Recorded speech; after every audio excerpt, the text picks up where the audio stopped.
tão só. Basta eu encontrar você no caminho.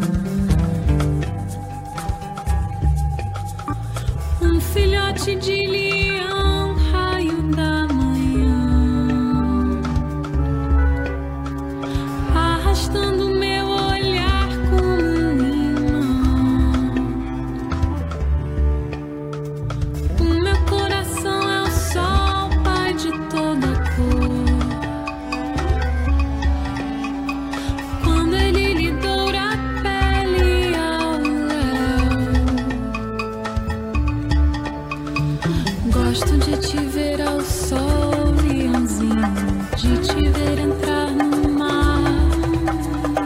Tua pele, tua luz, tua juba. Gosto de ficar ao sol, leãozinho, de molhar minha juba, de estar perto de você e entrar no mar.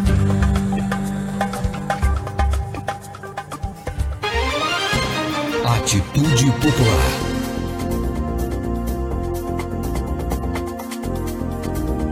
Olá, bom dia, boa tarde ou boa noite. Começa a partir de agora aqui na Rádio Atitude Popular, o programa dos movimentos sociais do Ceará. Democracia no ar.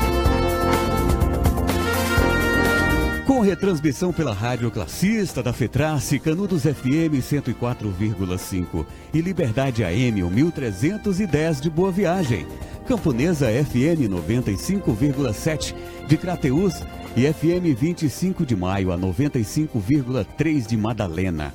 Formamos agora a Rede Cearense de Comunicação Popular para a transmissão das lutas e ideias dos movimentos sociais do Ceará.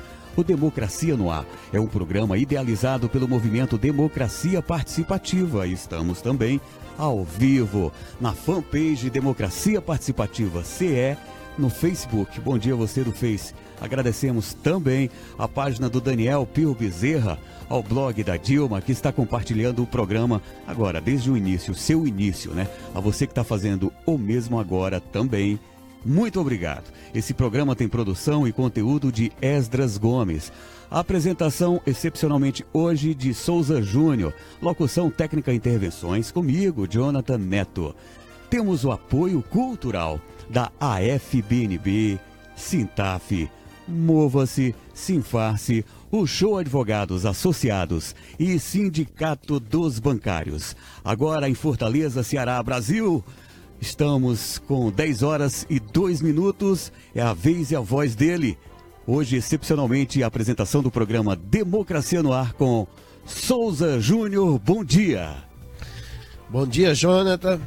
Bom dia, nossos convidados aqui, o Ailton Lopes, presidente estadual do PSOL, e Tessie Reis, que é militante feminista negra e estudante de História da UES.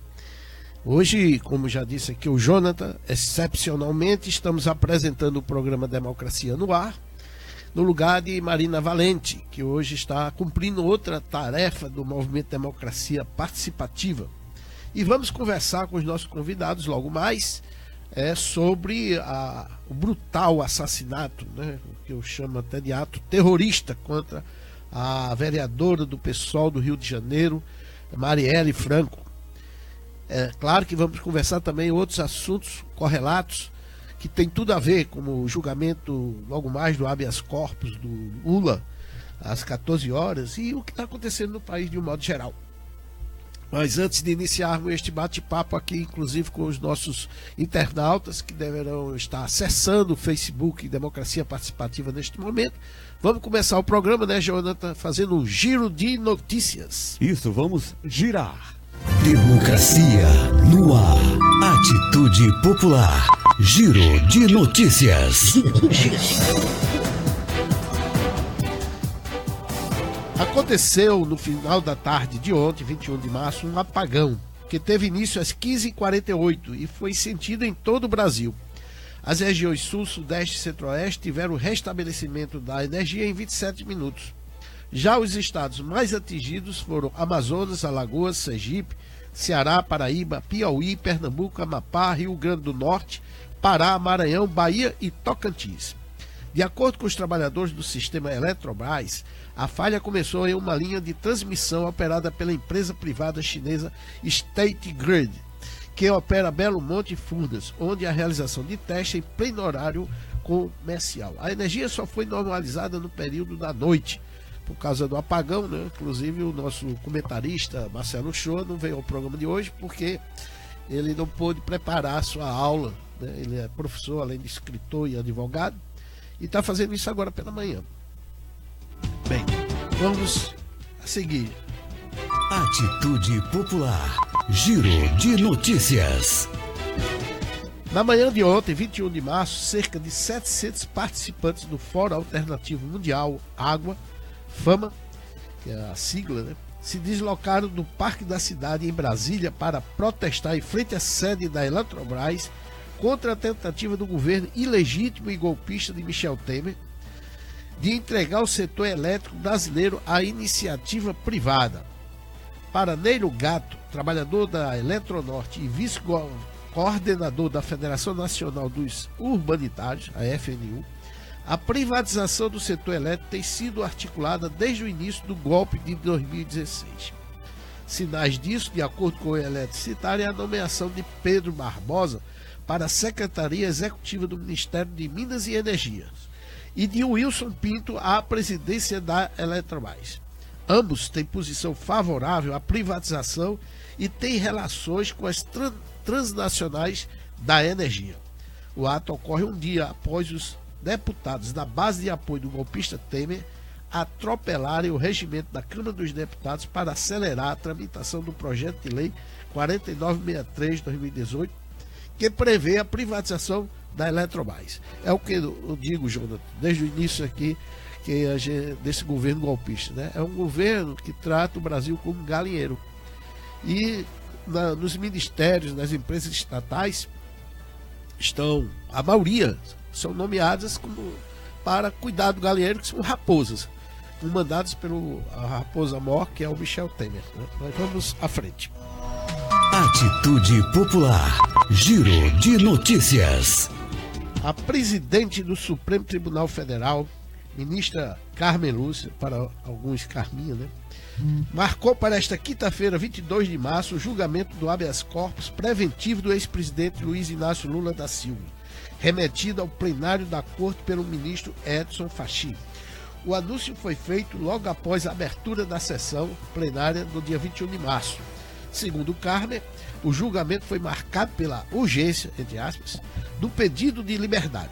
A sessão ordinária está prevista para as 14 horas. O Tribunal Regional Federal da 4ª Região, por sua vez, também divulgou que irá julgar na próxima segunda-feira, 26 de março, o pedido do embargo de declaração da defesa do ex-presidente Lula no caso do triplex do Guarujá. Vejam bem que está tudo armado aí, né, para prender o Lula, né? Este será um dos assuntos que também vamos comentar ao longo do programa com os nossos convidados. Bem, esse é o fim do giro de notícias. Quem matou Marielle Franco? Esta é a pergunta que eu diria não só no Brasil, ela envolve todos os movimentos sociais, as personalidades do mundo inteiro. O Democracia no Ar e a TV do Habilidoso recebe hoje Ailton Lopes, que está aqui à minha esquerda, né? Bancário, linguista, crítico e presidente estadual do PSOL, o mesmo partido da Marielle. E Tessie Reis, também militante feminista, como era a Marielle, negra e estudante de História da UES, né? Para quem é fora do estado, UES é a Universidade Estadual do Ceará. Ambos nós vamos conversar aqui sobre o significado da morte da vereadora do PSOL e militante feminista negro. Bom dia, Ailton Lopes. Bom dia, Souza Júnior. Bom dia, Jonathan. Bom dia a todos que nos acompanham aqui pelo Democracia no Ar. E parabéns pelo programa por ser mais uma voz alternativa dos movimentos da luta social no nosso país. Uma das poucas vozes, diga-se passagem, diante da hegemonia, né, da comunicação a mídia burguesa, dominante e comprometida com os interesses da classe dominante e com esse golpe que está no país, né? Aliás, ela é parte do golpe, né? Bom dia, Tessie. É Bom um dia. prazer recebê-la aqui também hoje para conversar sobre esse triste acontecimento que merece todo o nosso repúdio. É um prazer Bom dia a recebê-la todas aqui. e todos que estão aqui escutando a gente. É com muito prazer que a gente vem aqui pela memória de Marielle, né, que infelizmente tanto Marielle quanto Anderson tombaram nessa execução que houve no Rio de Janeiro semana passada. Muito bem, vamos começar então nossa conversa sobre. Quero ouvir aqui a palavra. Claro que todos nós que militamos, né, na luta social temos nossas opiniões sobre o que aconteceu. Mas você, como presidente do PSOL, deve ter um entendimento particular e que seria importante a gente ouvir aqui como o pessoal pensa, né, do significado, o que foi, por quê e quais consequências desse assassinato, que eu chamo de ato terrorista, daqui a pouco eu explico por quê, entende? Com essa brava companheira militante, né, vereadora do PSOL, a quinta mais votada, né, na cidade do Rio de Janeiro nas últimas eleições, primeiro mandato, né, que ela estava exercendo, entende? Com um futuro promissor, entende? Como é que você analisa essa execução? Bom dia, Souza Júnior, é exatamente essa palavra, uma execução, um crime político, né? Porque na verdade Marielle era a voz da denúncia a todas as violações e atropelos que haviam por parte do Estado. Inclusive ela havia denunciado recentemente, mas não só, porque ela tem acompanhado muito essa luta. Tinha denunciado o 41º Batalhão, que era conhecido como Batalhão da Morte, no Rio de Janeiro, né, as violações das garantias daquelas pessoas que vivem justamente nos locais mais pobres, mais vulneráveis, no caso das periferias dos grandes centros urbanos, como era o caso do Rio de Janeiro. Então, normalmente, e aí é fundamental dizer isso, quando a gente está aqui num programa, numa mídia que é uma mídia alternativa da luta social, dos movimentos, né? Porque na mídia grande, o que é colocado? É colocado muito a ideia, vendida muito a ideia, que é na periferia onde estão os bandidos. E em nome disso se justifica todo isso. Nas favelas especialmente. Então, em nome de tudo isso, se justifica todo tipo de ação e ordem violenta. Porque foi para isso que foi chamado o Exército lá. Então, nós, na verdade, caminhamos e defendemos, né, o pessoal tem essa política, essa posição política que Marielle também representava, contra a militarização. Não é militarizando, não é reprimindo mais, não é com mais repressão que nós vamos resolver as questões sociais, porque a segurança não é uma questão de polícia. A segurança é uma questão social também, porque diz respeito à capacidade, à possibilidade, o direito de cada ser humano sentir-se seguro no ambiente onde ele mora. E a segurança passa por diversas medidas, que não são apenas a ação policial. A segurança passa pela garantia de direitos, sobretudo. Então a segurança ela deve estar vinculada à garantia dos direitos humanos, à garantia do direito à saúde, do IV, do transporte público, da moradia, de condições adequadas. Nós temos mais de metade da população, por exemplo, com problema de esgotamento sanitário no nosso país. Isso não é resolvido. Isso é colocado onde? Onde é que onde estão localizados esses problemas? Notadamente nas periferias dos grandes centros urbanos, especialmente, como você falou, no caso das favelas. E Marielle era vinda desse lugar, negra, pobre e favelada, né? E que lutou contra todos os obstáculos, né? Contra todas as dificuldades impostas pelo sistema para não apenas sobreviver, mas ser a sua voz, como ela disse, ser muitas vozes. Então Marielle ela segue viva pelos ideais, pelas causas que ela defendia e que nós defendemos. Então essas causas não morreram, né? E a gente entende, né, que esse assassinato, que esse crime está muito nítido, né? Como foi veiculado, como foi visto, como as pessoas perceberam que havia uma intencionalidade, havia um planejamento ali, foi uma execução brutal. Então a gente vai acompanhar todas essas investigações.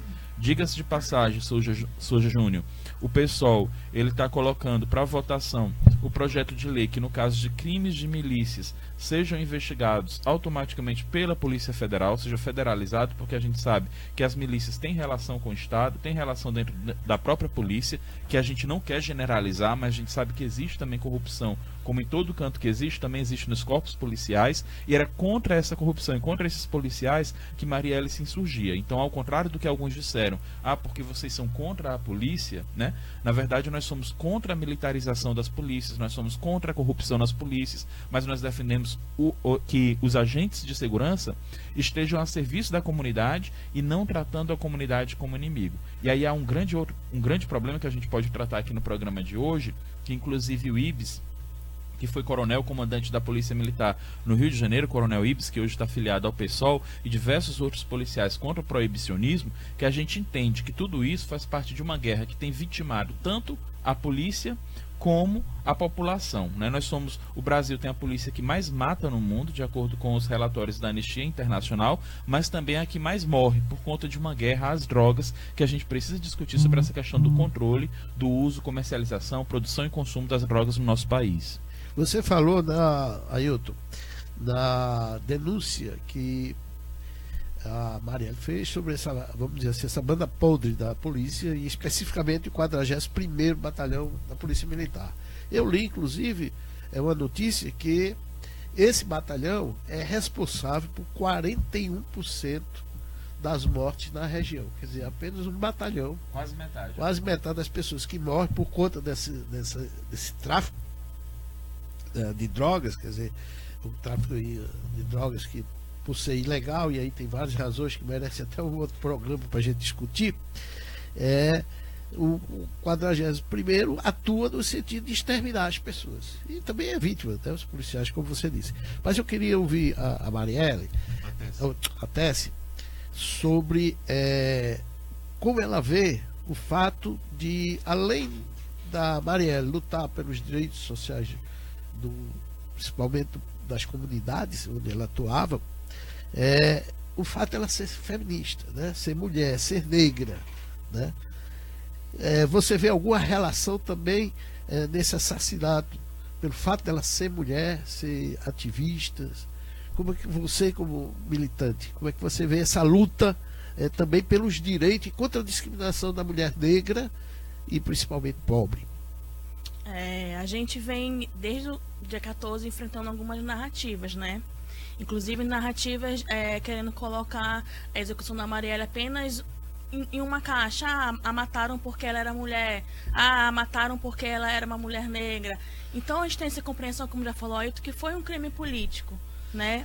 A Marielle, ela é nascida e criada na Maré, né, como todos já sabem, e obviamente que ela carregava com ela todo um histórico, não somente dela, mas de toda uma comunidade que abraçou Marielle, que ajudou a forjar a Marielle. Marielle veio do movimento social, né, feminista, movimento de negritude, então ela foi forjada nisso, né? Então a gente tem que ter essa compreensão, obviamente que não está deslocado, né? De repente, não tem como pensar, criar conjecturas, né?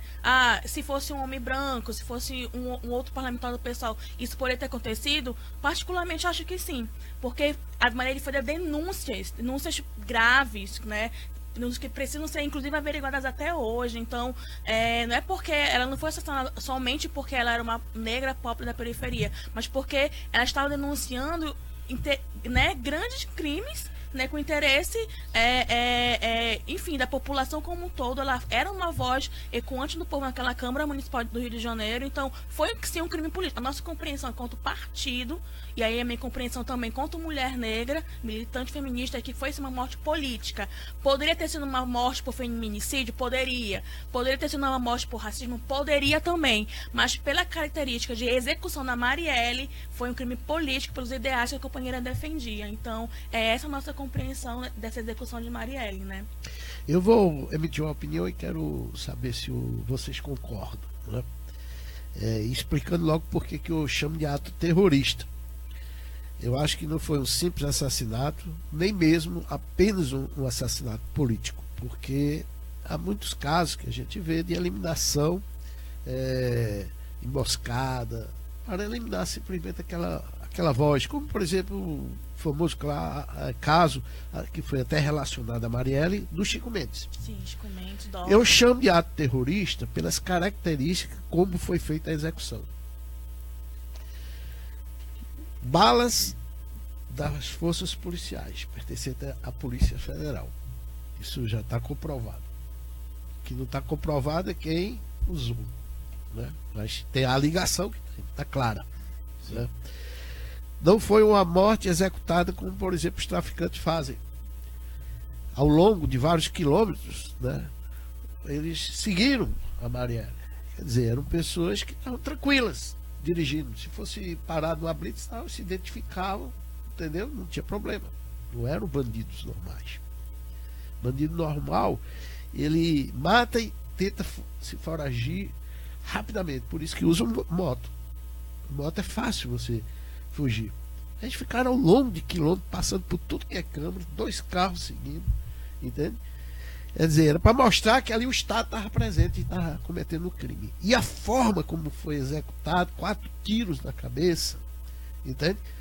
É para provocar o terror, para provocar o medo nas pessoas que são vítimas da violência policial e o medo daqueles ativistas políticos como Marielle de denunciar essas atrocidades. Então, por isso que eu chamo um ato de terror, entende? Um ato terrorista. Não é simplesmente a eliminação de uma pessoa, entende? Foi para provar. Vocês concordam com essa minha opinião, Ailton? É um ato terrorista porque ele atenta, né, contra as garantias mais elementares do que a gente poderia conceber, o que eu acho que ainda não existe no nosso país, do Estado do chamado Estado Democrático de Direito. Então, ele atenta, inclusive, contra uma representação política, ou seja, ele se vê com as mãos livres, né, e como não possa ser punido pelo próprio Estado.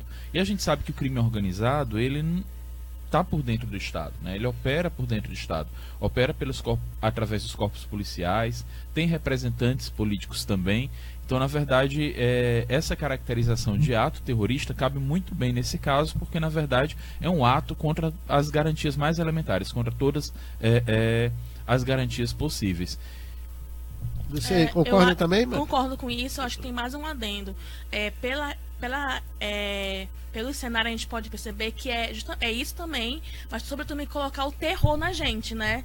Um crime desse, como foi colocado, tipo assim, é uma tentativa de um cala-boca, não somente de parlamentares, de militantes do PSOL, como de como todas as pessoas de esquerda, de movimentos sociais, é causar o terror na gente, né? Então acho que isso também foi um sentido também que, né, mensagem indiretamente também foi isso. Não falem mais sobre isso, não falem mais sobre qualquer coisa que venha a nos atingir, porque a gente não quer que vocês continuem falando, então calem-se. Só que foi um tiro, né, dado de uma forma completamente equivocada, porque é isso, Marielle hoje é uma voz que está passando os limites do Brasil, né, passou, a gente vem recebendo mensagens da Europa, de fora, então passou, né? Então a tentativa de calar a boca não é sucesso, né, porque a gente vem ecoando as vozes, a voz de Marielle, né?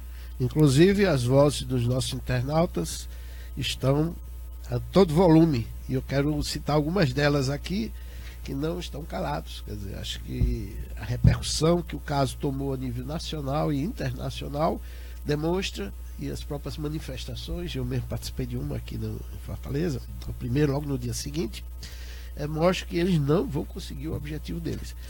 Wanda Souto diz o seguinte: Marielle é semente de nossas lutas, somos todas e todos. Marielle e Anderson presente.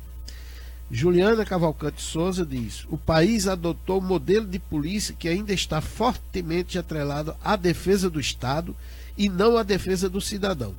Por isso acontece tantos abusos. Olha aí a Juliana. Roberval Holanda diz: muito claro, companheiros Ailton e Tessie, elogiando, né? Wanda Souto também diz o seguinte: eles não suportam uma mulher negra, favelada, feminista ser porta-voz da política, uma voz coletiva. Não suportam a mulher que ousa amar. E Marielle era isso. Era luta e amor à revolução. Era a expressão da transformação radical da sociedade. E diz: não vão nos calar. Estamos atentos e fortes. Sobre a repercussão, é interessante que a gente vê 2 tipos de atitudes bem diametralmente opostas, né? Como essas atitudes aqui dos nossos internautas que estão acompanhando e comentando aqui o programa. Espero que continue a fazer isso. Nós vamos repercutir aqui, reproduzir cada comentário, perguntas ou questionamentos. As manifestações, tanto no Brasil como no mundo inteiro, né, de solidariedade, de denúncia, né, e de segurando a bandeira da Marielle, né, a prosseguir. E há um outro tipo totalmente diferente de pessoas públicas, né? Uma desembargadora, né, que chegou a acusar, assim como outras pessoas, né, de Marielle defender bandidos, né, e coisas até mentirosas sobre a vida, né, como ter engravidado aos 16 anos, como se isso fosse um crime, né, de ter sido amante de um traficante, né, e opiniões como a deputada federal aqui do Ceará, Gorete Pereira, digo o nome bem dela porque ela expôs essa opinião nas redes sociais, colocando isso contra a repercussão, né, do caso, achando que era estranho porque mais de 60 mil mulheres já morreram no último ano, etc, entende? E que a Marielle seria apenas mais uma. Então eu estranhava essa repercussão toda, essa comoção, e dizendo que, quase que justificando o assassinato, porque ela era contra a intervenção militar, isso era um absurdo, etc. A mesma coisa disse o Feliciano, o deputado federal Feliciano, e outros idiotas como aquele cantor aí, a dupla, né, Zezé Camargo, né, o Zezé Camargo, entende? Todos nessa mesma linha. Eu penso o seguinte, e gostaria que vocês comentassem sobre isso. Se alguém tenta justificar de alguma forma o assassinato pelas ideias que a Marielle defendia, independente de estarem correto ou não nessa defesa, mas a partir do momento que você justifica o assassinato pelo fato de a pessoa professar a ideia, você está tomando uma atitude fascista e está corroborando com o objetivo dos assassinos, que era o quê? Calar a voz. É isso? Isso não é claro? Ora, se você diz que não é para ter repercussão nenhuma, entende?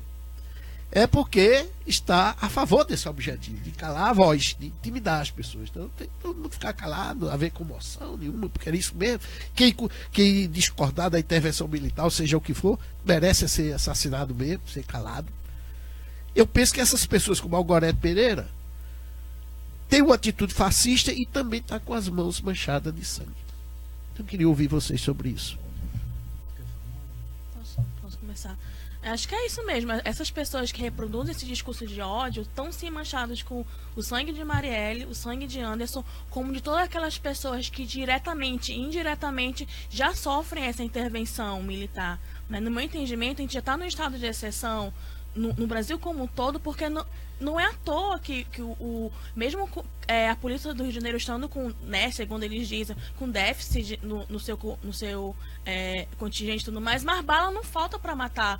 E tem endereço certo, gente. Tem endereço certo. Isso quase sempre são os mesmos corpos, né? Corpos negros, são jovens da periferia. Então tem tudo um recorte aí. Então, Gorete, essas pessoas já tentam querer colocar a morte da Marielle apenas num campo, né? Como eu já falei, apenas num campo porque ela era mulher negra. Não foi, né?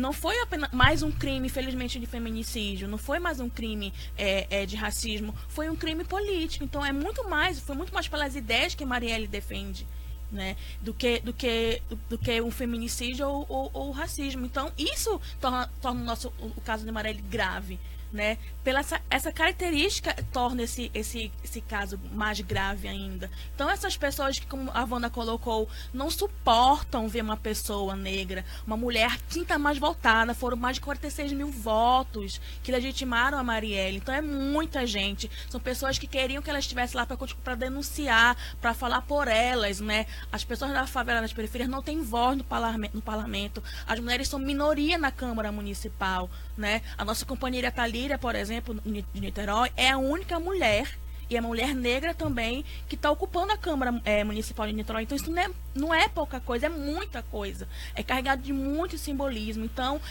as pessoas querem nos calar, indiretamente, veladamente ou diretamente mesmo, né? Souza Júnior, me permita, eu vou ser direto com relação a quem joga com o senso comum em geral das pessoas, de dizer: por que essa comoção com Marielle se são tantos e tantas que morrem? É só mais uma parte dessa estatística. Para nós, nenhuma vida, atenção, para nós, nenhuma vida é mera estatística. Na verdade, qualquer pessoa que sofra violência, seja vitimada, seja assassinada nessa guerra, que não é uma guerra que nós escolhemos entrar, que a periferia, que os pobres escolheram entrar, que os trabalhadores, que mesmo os próprios policiais não escolheram entrar. Essa guerra não foi construída por nós. Para nós, nenhuma vida é mero número, nenhuma vida é mera estatística. Na verdade, há muita gente que se pergunta: o que é que a gente faz aqui que ainda não parou tudo? Não parou tudo.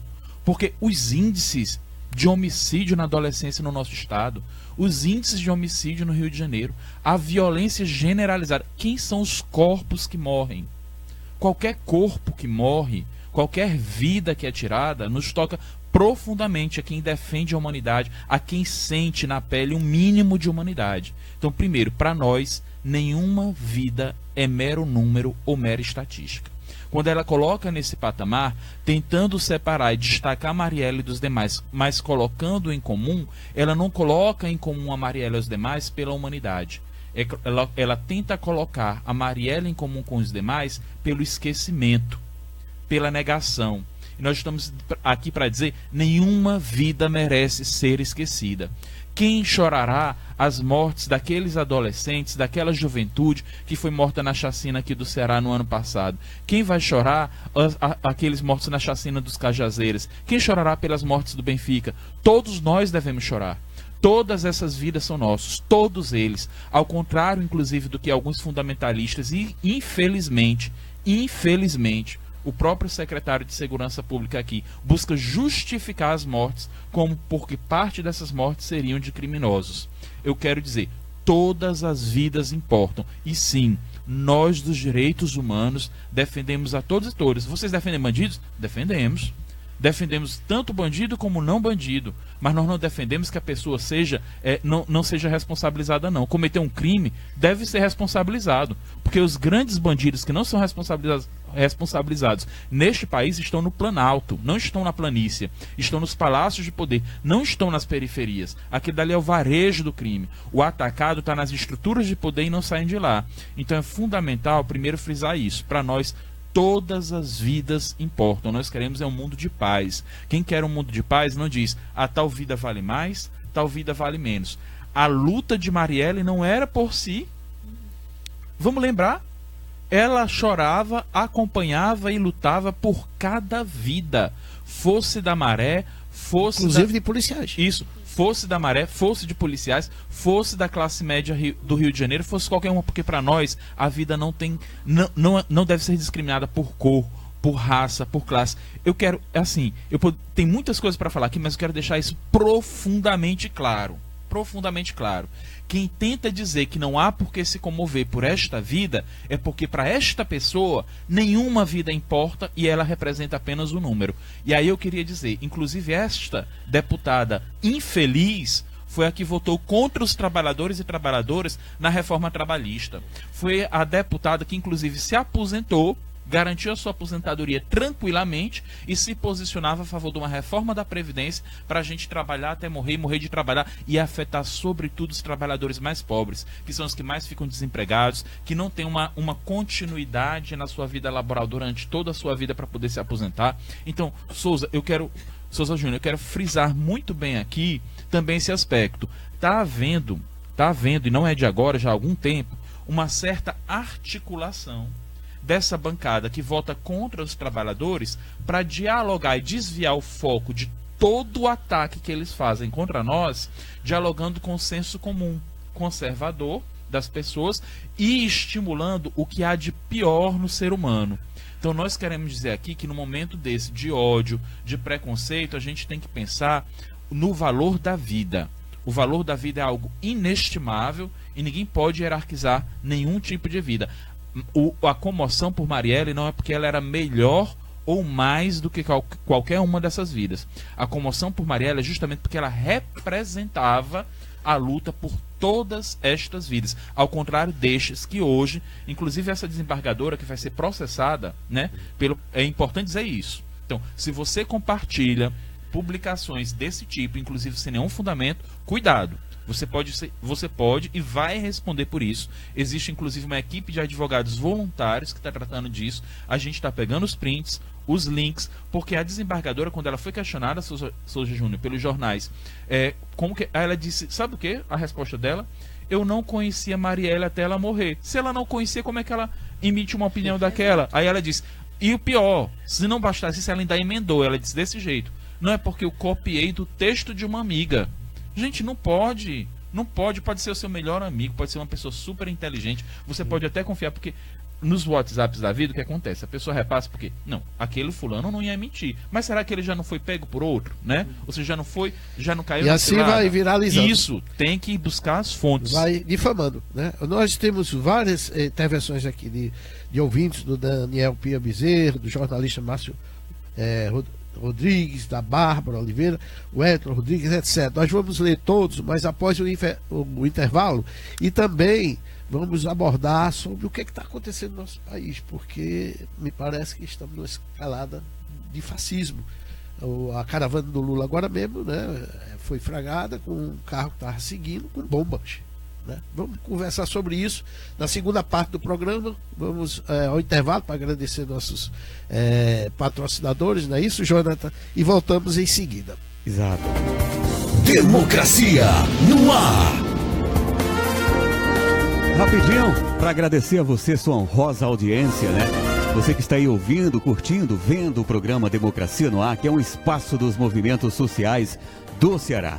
Temos o apoio cultural da AFBNB, Mova-se, Sintaf, Sinfarce, o Show Advogados Associados e Sindicato dos Bancários. Estamos ao vivo nas emissoras Atitude Popular, Rádio Classista, Liberdade AM de Boa Viagem, Camponesa FM de Crateús e 25 de Maio FM em Madalena. Logo mais, a Canudos FM, também em Boa Viagem, vai reprisar esse programa que você está conferindo agora, aí de acordo com a sua grade musical, na sua grade de programação local em Boa Viagem, tá bom? Estamos também ao vivo na página do Democracia Participativa CE do Facebook, na página do Daniel Pio Bezerra, o blog da Dilma e outras tantas páginas pessoais que estão compartilhando, fazendo reverberar o programa Democracia no Ar. A todos, a todas, muito obrigado, tá bom? O programa Democracia no Ar é uma realização do movimento Democracia Participativa. Te peço mais um minutinho e a gente volta em definitivo com a segunda parte de hoje do programa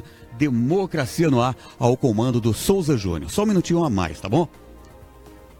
Atitude Popular. Sua rádio com atitude. Espaço Parlamentar Popular. A voz de quem luta no parlamento em favor dos interesses populares. Alô Parlamentar. As operadoras de telefonia e internet que não cumprirem as metas de qualidade no atendimento ao cliente deverão pagar 15% a mais pela taxa de fiscalização de funcionamento, destinada ao Fundo de Fiscalização das Telecomunicações. O projeto, aprovado pela Comissão de Assuntos Econômicos na terça-feira, recebeu parecer favorável do senador José Pimentel, do PT do Ceará. Essas empresas elaboram todo um plano de metas, de atendimento, de melhoria do atendimento, que lamentavelmente não se materializa. E é por isso que é um dos setores em que tem maior reclamação por parte dos consumidores. E para superar isso, ou pelo menos fazer com que essas empresas cumpram aquilo que elas se propõem no seu planejamento, é que esse projeto de lei resolve multar em 15% para essas empresas que, porventura, não cumpram aquilo que ela se propõe a fazer para o consumidor. Espaço Parlamentar Popular. Atitude Popular. Sua rádio com atitude. Bem, retomando o programa aqui, a segunda parte, com os nossos convidados, o Ailton presidente do pessoal do Ceará, e Tessie, que é feminista e estudante de História da UES, Universidade Estadual do Ceará. Vamos iniciar a segunda parte com as participações de nossos internautas. Começando pelo Daniel Pia Bezerra, nosso companheiro aqui, parceiro do blog da Dilma, que diz o seguinte: Ailton Lopes, a Rede Globo é a maior inimiga do povo negro e da classe trabalhadora. Quais as ações do pessoal de enfrentamento contra a rede golpista? Um grande abraço. O Márcio diz o seguinte aos convidados: como superar dentro de nossa sociedade esse espectro fascista de uma considerável parcela da população brasileira? É isso que nós estávamos até comentando, né? Você comentou sobre Gorete, Pereira e outros mais, né? Bárbara Oliveira diz o seguinte: o que falta para muitos é o sentimento de empatia para entender o que o negro, o pobre, as mulheres e as LGBTs vivem. Marielle tinha essa empatia, por isso a memória dela deve ser preservada. O Elton Rodrigues diz o seguinte: eles querem que Marielle seja mais uma estatística, mas não vão conseguir. Muito bom, Ailton, quer dizer, corroborando o que você falou. O Márcio diz também o seguinte: outra, para tentar esclarecer, como quebrar a rotina de repetição que vem desde os programas policialescos até vastos milhões de comentários indevidos nas redes sociais contra os defensores dos direitos humanos. Como fazer com que as pessoas compreendam o que significa a Declaração Universal de Direitos Humanos? E, finalmente, o Robert Val Holanda afirma: nenhuma vida a menos.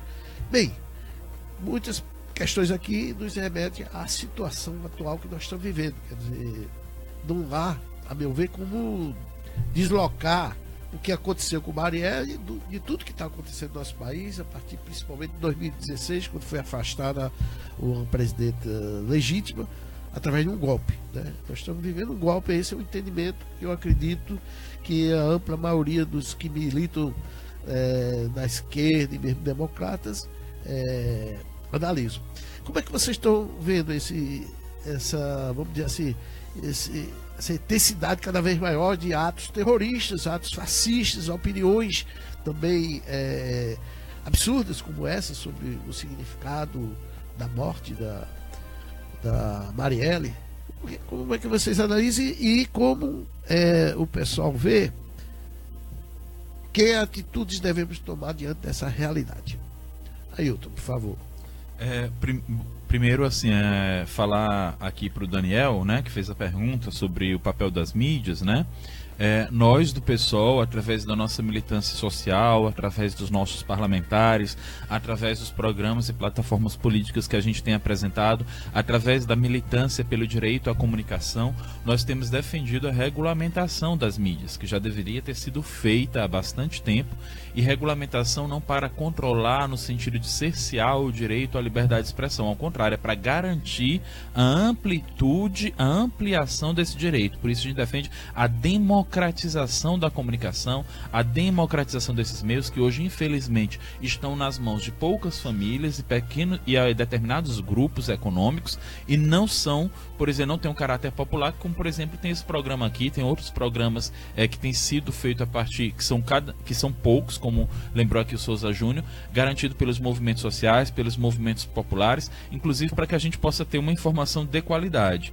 Em relação a esse aspecto fascista, né, que tem adquirido, de ódio e tudo mais, o fundamental tem a ver inclusive com essa questão da comunicação, é nós garantirmos informação de qualidade, dialogarmos, fazermos trabalho de base, conversarmos com os nossos colegas, conversarmos com a nossa família, porque a gente sabe também como existem absurdos naqueles grupos de zap de família, né? O pessoal costuma muito dizer isso.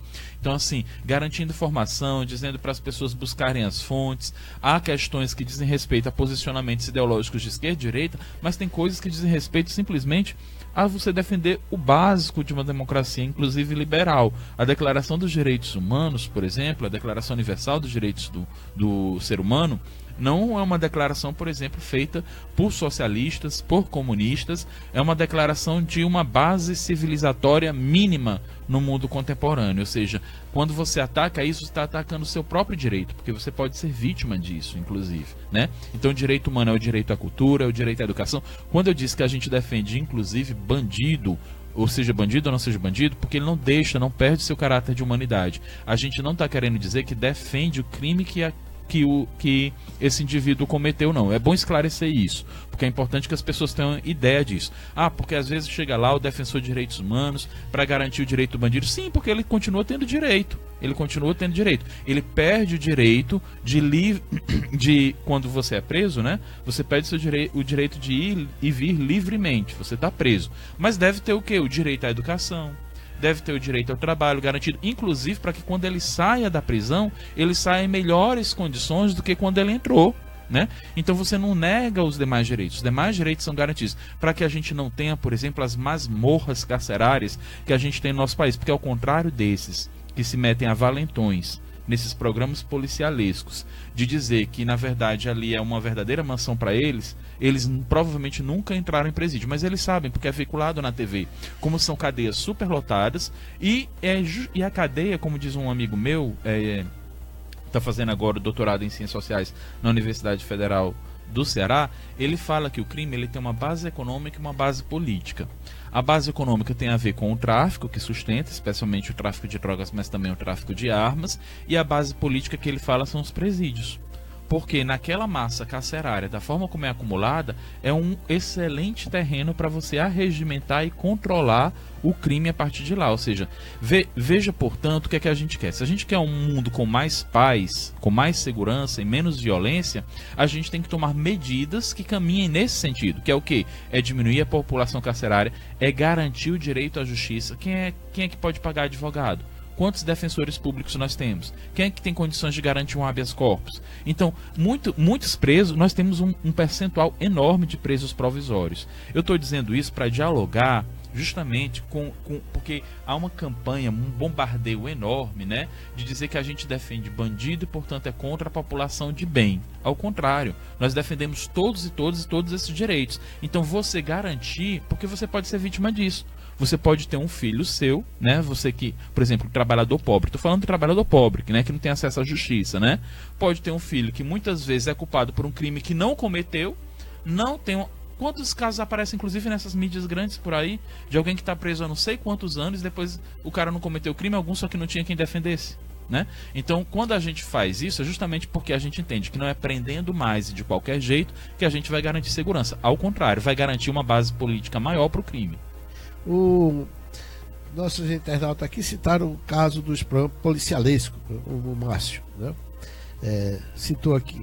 É comum haver linchamento, não é isso? E os repórteres policiais sempre dizem assim: nós não recomendamos fazer isso, mas a revolta do povo é tão grande que leva a isso, né? Como aquela Xerezade, né, lá do SBT, uma pessoa foi amarrada ao poste, né, e torturada, né, coletivamente, foi trucidada. E ela simplesmente comentou: tá com pena, então leve para casa. Quer dizer, esses comentários são comuns na imprensa. O que é que você acha disso? Por que esses repórteres agem dessa maneira, né, contra, na verdade, os direitos humanos? Primeiro dizer que acho que esses programas eles precisam ser extintos, né? Esses programas como 190, Barra Pesada, eles precisam ser extintos, né? Eles têm o quê? Eu acho que quase 12 horas de programação por dia na TV aberta, né? Passam em horário de almoço, né? E esse tipo de programa, ele acumula para esse tipo de barbárie, inclusive, né? Então, você vê um repórter que deveria estar defendendo uma democracia, né? Uma coisa ampla, uma coisa assim de direitos humanos, você vê que acaba corroborando com mais violência. Infelizmente, é isso que vem sendo passado nessas grandes mídias, né? Então, eu acho assim que esse tipo de programa é abominável. Eles precisam de fato cessar, e eu não sei como que a gente vai lidar com isso, porque infelizmente essas grandes mídias, elas tomam conta, né? São grandes corporações, né? A gente vê aí durante todo esse processo que começou em 2016, né? Obviamente que não foi só em 2016, mas essas grandes mídias, elas conseguem manipular verdades, entre aspas, assim, verdades, né? Então a gente vai vendo que conforme elas vão construindo seu discurso, elas vão manipulando a mente das pessoas. Então, isso aconteceu com o golpe, né? Isso acontece muitas das vezes com esses programas policialescos, porque eles dizem, não, bandido bom é bandido morto mesmo, e não conseguem dialogar com isso, né? De que, como aí tu falou, os direitos humanos, ele é para todos. Acho que se a pessoa tivesse ciência de que os direitos humanos não apenas para cidadãos de bens, mas para todos e todas, isso eu acho que seria muito mais... despertaria muito mais a empatia das pessoas, né? Porque, infelizmente, é isso. As pessoas que entram em conflito com as leis, se a gente for fazer um histórico, são pessoas que tiveram a falta, inclusive, do Estado. Direitos humanos, a gente existe porque, inclusive, o Estado, infelizmente, é colocando assim, que mais inflige esses direitos humanos, né? Então, a gente quer que os direitos humanos continuem sendo garantidos para todo mundo.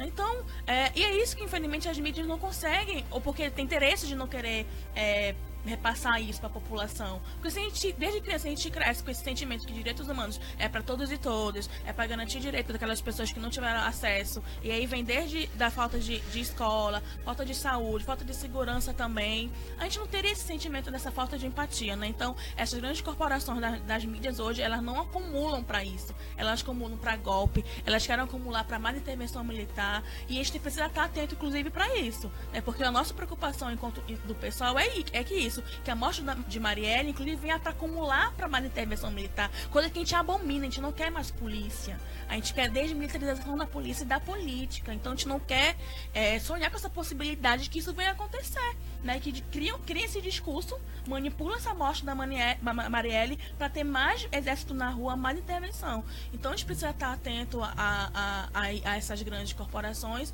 e tentar, como vocês fazem aqui, furar esse bloqueio e tornar a informação e as verdades públicas, né? E continuar nesse processo de denúncia, porque é coisa que a gente não consegue fazer. Esse programa, por exemplo, nunca estaria acontecendo na Rede Globo, por exemplo. A gente tem a oportunidade de falar abertamente aqui que nós somos contra Gorete, que nós somos contra esse tipo de programa, que nós somos contra esse tipo de política. A gente não estaríamos conseguindo fazer e dizer, nós não queremos intervenção militar. Lá no Rio de Janeiro a gente não quer que chegue no Ceará, inclusive, porque também existe essa possibilidade, né?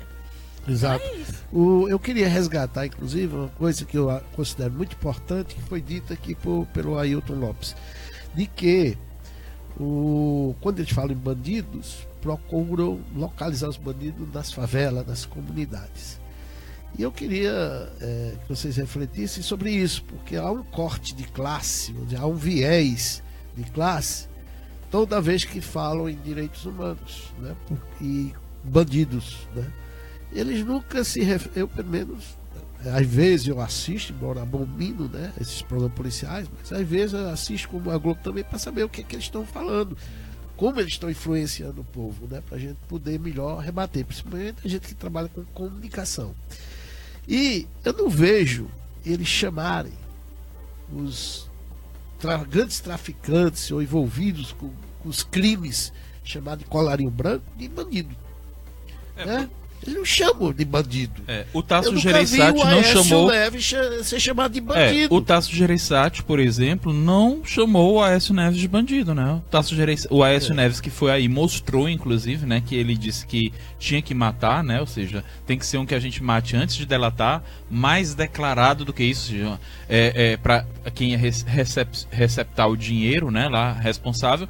E tá aí, né? O senador, né, do Ceará, né, por exemplo, nunca vi ele, né, taxar o Aécio Neves de bandido, essa quadrilha, né, que tomou de assalto a República, porque eu queria saber se o Temer se sustentaria no poder como presidente, né, golpista da República, se ele se sustentaria no poder se ele não tivesse os milhões de reais à sua disposição para negociar com este Congresso, que não é apenas o mais corrupto, não é apenas o mais conservador, mas também o mais vendido da história, né? Porque basta ver nas prestações de contas quem financiou cada um destes deputados e deputadas. 40%, inclusive, da bancada parlamentar no Congresso é de milionários, de pessoas que têm patrimônio superior a R$1 milhão.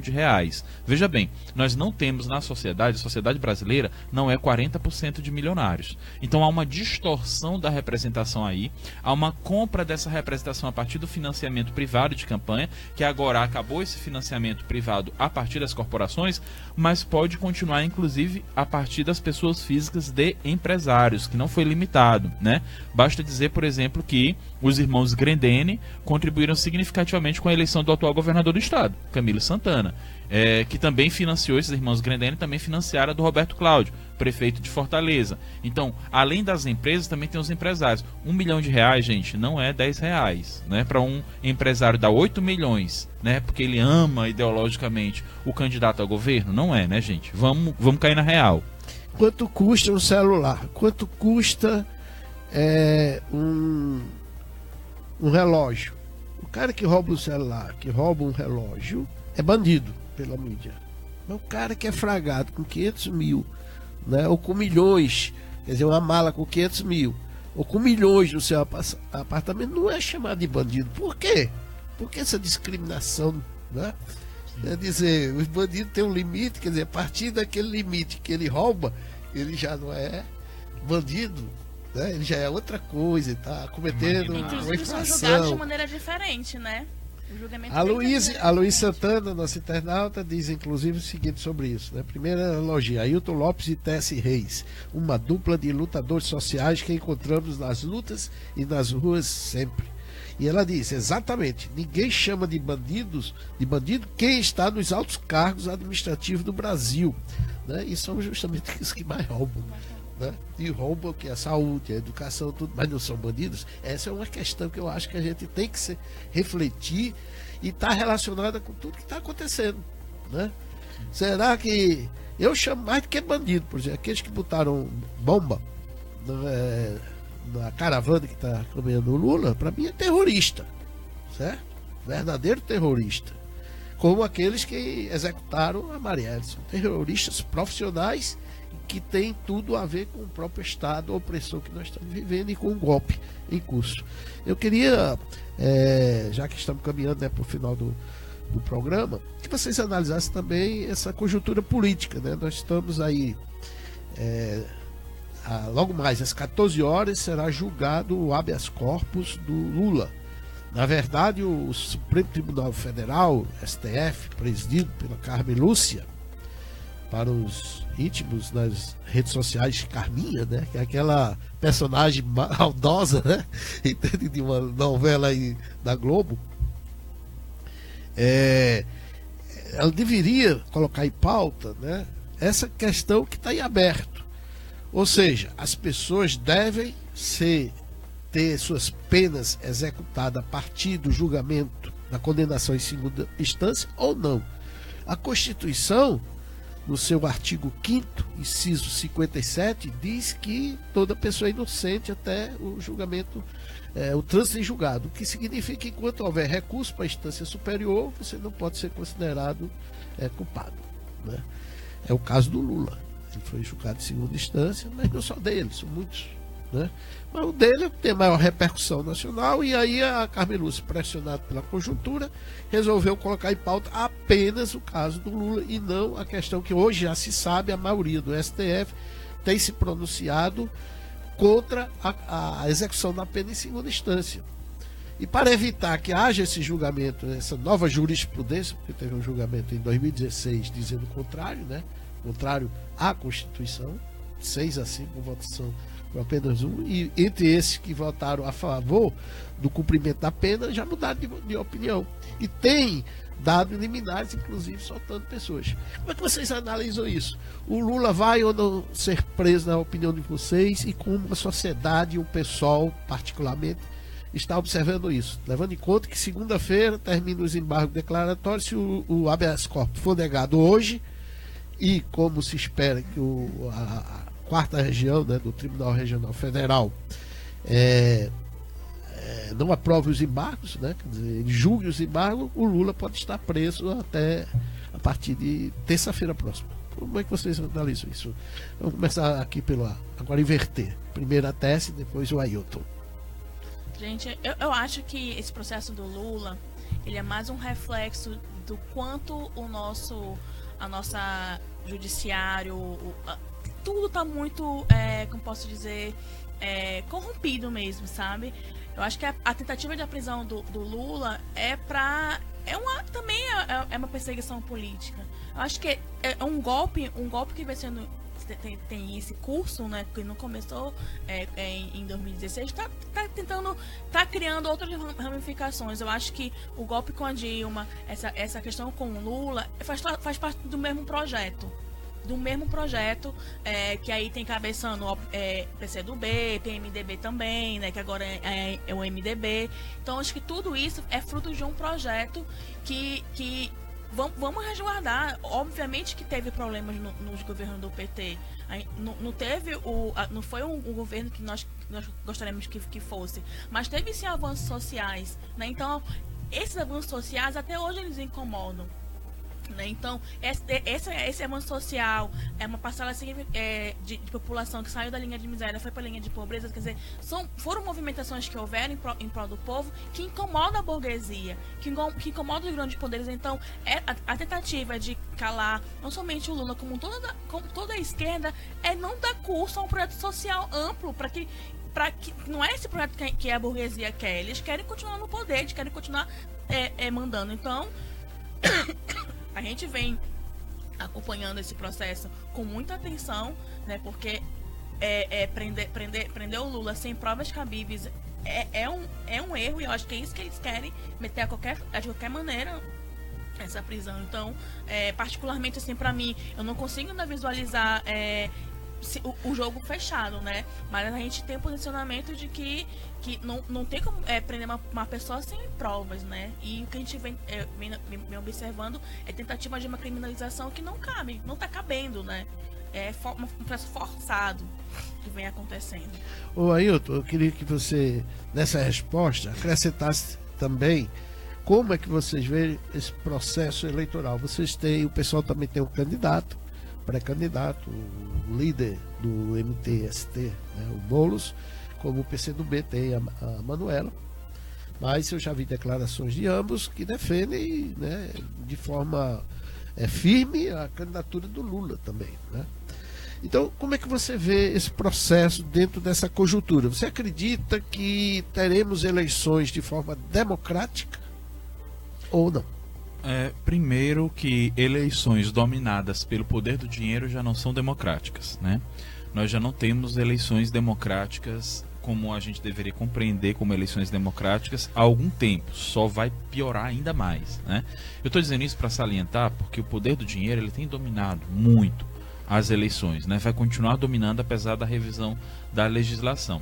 E aí, nesse caso específico do Lula, a gente precisa dizer que, na verdade, ele, por exemplo, a gente sabe que, infelizmente, né, essa compreensão nossa, né, do PSOL, infelizmente, PT, PCdoB e outros entraram nessa relação de privatização do Estado pelos interesses da burguesia, porque também aceitaram receber esses tipos de financiamento. Isso foi muito ruim, mas ele não está sendo julgado por isso. O Lula está sendo julgado, na verdade, a partir de uma manobra política da direita para evitar que ele se candidate. A direita não tem moral alguma de julgar o Lula, porque inclusive quando as pessoas diziam porque é uma ditadura do PT, porque está há 13 anos. E o PMDB está desde a época do Sarney e continuou com o Lula, continuou sem o Lula, continuou com o Fernando Henrique. Foi em todos os governos, né? Então, na verdade, inclusive é o único presidente... partido do governo. Exatamente, partido do governo. Vai ser o único presidente que vai ser responsabilizado por um crime. Por quê? Por conta da sua origem, por conta do que representa, e na verdade isso daí é uma tentativa, na verdade, de esmagar, de desmoralizar e de aniquilar a esquerda como pensamento e como movimento. Então o alvo está sendo individualmente o Lula, mas o objetivo é muito mais amplo. Então a gente entende esse processo como um processo amplo de reestruturação da direita, né, e de tentar é liquidar, embora eles detenham poder econômico, a burguesia, e a partir daí eles estabelecem também o domínio do poder político, né? Eles se veem hoje numa situação muito difícil quando vê o Lula despontando em primeiro lugar nas pesquisas, e eles não se resolveram, não tem um candidato que consiga fazer esse enfrentamento ainda à altura. Então nós somos contrários por uma coisa muito simples, né? As pessoas dizem, porque o PSOL, porque isso a direita tentou desqualificar o PSOL, dizendo que a gente era, linha de transmissão, anexo do PT, coisa que vale. O PSOL ele defende as justas causas, independente de qual seja o partido que esteja aí imbricado nessa relação. Nós não temos posições partidistas, mas posições partidárias em relação às causas que nós defendemos. E aí, no caso desse julgamento do Lula, na verdade é uma manobra contra a democracia, por isso que a gente defende o direito dele ser candidato, embora nós tenhamos uma candidatura que tem um outro ponto de vista, em relação à forma como foi estruturada a nova república e os interesses econômicos hegemônicos dominantes. Bem, infelizmente, Ailton e Tessi, nós chegamos ao final do programa porque o tempo, né, não nos permite continuar. Ainda tivemos aqui a participação aqui da Bárbara Oliveira, da Wanda, né, parabenizando pelo bom debate. A Bárbara dizendo que o princípio da inocência estabelecido na Constituição Federal, nos princípios penais, é para ser para todos e todas, né? Queremos agradecer a Regina Santos também, parabenizando aqui o programa e os nossos convidados. Felizmente não vai dar nem tempo, né? O Jonathan, como é que estamos aí? Não dá mais tempo para despedir. Já extrapolamos. Mas olha, quero deixar aqui o convite para a gente voltar, porque Marielle vai estar sempre presente e esse debate também, né? Logo mais teremos o julgamento do habeas corpus do Lula, e amanhã no programa volta aqui a Marina Valente comandando o programa, e já teremos a repercussão do que está acontecendo aí e o que vai acontecer em relação ao Lula. E queremos agradecer a presença de vocês, entende? E deixar o convite aqui para voltar, né? A gente também agradece. Obrigado, Souza Júnior. Grata. Tá, então é com o Jonathan, e para encerrar o programa Democracia no Ar, agradecer a participação de todos e de todos. Continue compartilhando o programa através da nossa página Democracia Participativa, porque vai estar aí permanentemente para aqueles que não tiveram a oportunidade de ver o programa ou de assisti-lo desde o início, pode a qualquer momento acessar a página da Democracia Participativa para rever o programa e compartilhar com seus amigos e amigas. Muito obrigado e até amanhã neste mesmo horário, 10 horas. Democracia no Ar. É isso, acabamos de ouvir, de conferir, ver o programa Democracia no Ar, que é um programa dos movimentos sociais do Ceará. Temos o apoio cultural da AFBNB, Sintaf, Sinface, Mova-se, Rochô Advogados Associados e Sindicato dos Bancários. Apresentação de hoje com Souza Júnior.